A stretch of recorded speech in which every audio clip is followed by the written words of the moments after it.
дуруд ба ҳамаи ҳаводорони барселона. Ин канали барса тиҷи аст ва ман муҳаммад гаиров. дӯстони азиз, агар касе аз шумо ҳанӯз огаҳ нестед ки мо дар телеграм ва инстаграм ҳам канал дорем, пас шумо аз муҳимтарин чиз мутаассифона қафо мондаед ва инак огаҳ бошед ки мо он ҷо канали худро кайҳо кушодаем ва ҳам дар ин ҷо ҳам як олам хабару рӯйдодҳои муҳими марбут ба барселонаро ёфтан мумкин ва зиёда аз ин шумо метавонед он ҷо тамоми хабарҳои мавҷударо бо мухлисони дигар мавриди баҳсу баррасӣ қарор бидиҳед. Инчунин агар шаби бозӣ касе мабодо свет надорад ва онро тамошо кардан наметавонад, метавонад дар ин каналҳо онро ба таври мустақим тамошо кунед. Хулас, дар ин каналҳо маълумоти зиёде дар бораи Барселона ва албатта бозиҳо баргузор мешуда дарёфтан мумкин. Дароед бинед, хонед, дар муҳокимаҳо фаъол бошед, андешҳои худро нависед, пешниҳодҳои худро кунед ва мо онро албатта ба инобат мегирем. Дар ин каналҳо ягон маротиб пӯшида нест. Мо шуморо интизор. Ссилкаи телеграм ва инстаграм дар описаниеи ин видео. Акнун мехоҳам дӯстони журналисти худро ба аз рӯзи матбуоти тоҷик табрик кунам, зеро 11 март дар Тоҷикистон аз иди касбии рӯзноманигорон истиқбол карда мешавад. Қаламатон ҳамеша сабз бошад, дӯстони қаламбадасти ман. Акнун дар бораи бозии дар пешбудаи Атлетик Барселона. Усулан муқоимати Барселона ва Атлетик қариб 100 сол шуд ки идома дорад. Гуфти момаи хосият як асри дароз шуд ки ин мардако задестаанд. Дар тӯли ин вақт бошад ин ду даста миёни ҳам 238 бозӣ карданд ки дар 119 бозӣ Барселона ғалаба ба даст овардааст. Шумори ғалабаҳои Атлетик бошад ба 80 мерасад. 8 феврали соли 1931 бошад Атлетик дар майдони худ ба дарвозаи Барса. Агар касеро дилаш сус бошад, илтимос гӯшаашро маҳкам кунад ё фишори хун дошта бошад, ҳамин гапа гӯш накунад. Каму ғам не 12 гол зада пуху прахи Барсаро бароварда буд.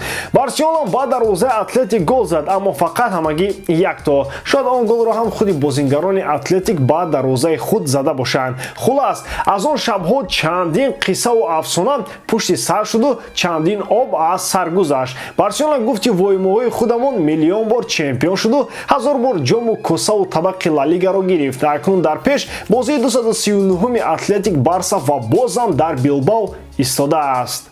Дӯстон, сарпарасти Барселона ва сарпарасти видеои мо ширкати 1x мебошад. Дар он ҷо регистратсияи осон, пур кардани маблағ аз тамоми гӯшаву канори дунё, вале аз ҳама муҳим бонус то ҳаҷми $100 дар аввалин пардохт бо промокоди TG Barsa. Ссилкаи бозӣ дар комментария. Ба ҳама муваффақият.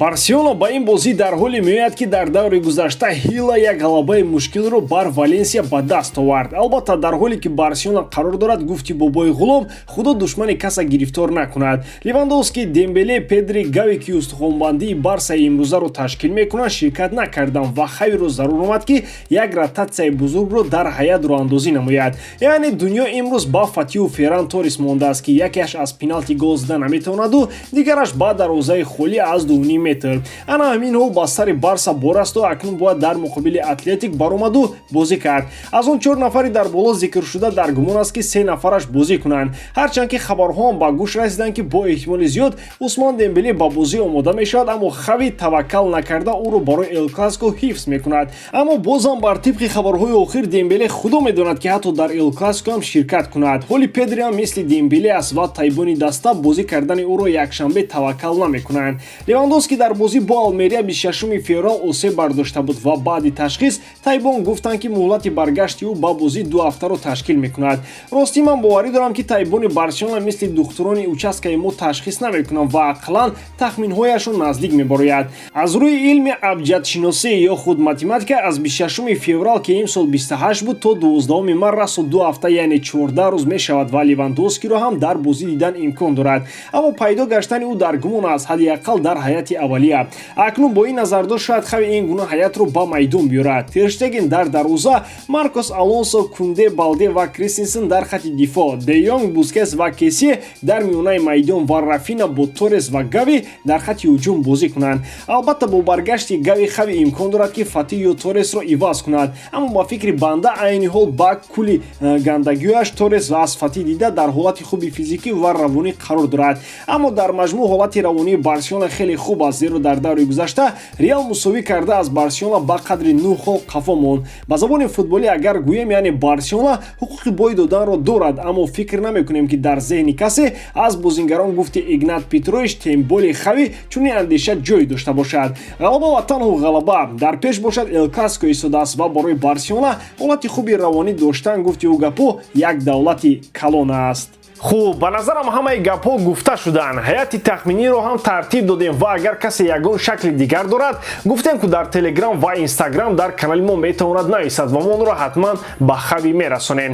Бораи имрӯз тамом. хотиррасно мекунем ки Барселона шаби якшанбе ба меҳмонии Атлетик Билбао меравад ва мо кӯшиш мекунем ки аз натиҷаи ин бозӣ ки бозӣ карду чӣ шуд, албатта барои шумо як нашри ҷигарӣ таҳия кунем. дар ҳамаи ҳолат Барселонаро дӯст доред, ҳатто ҳамон вақте ки аз Атлетик бо ҳисоби 12-1 ва аз Бавария бо ҳисоби 8-2 шикаст хӯрдаам.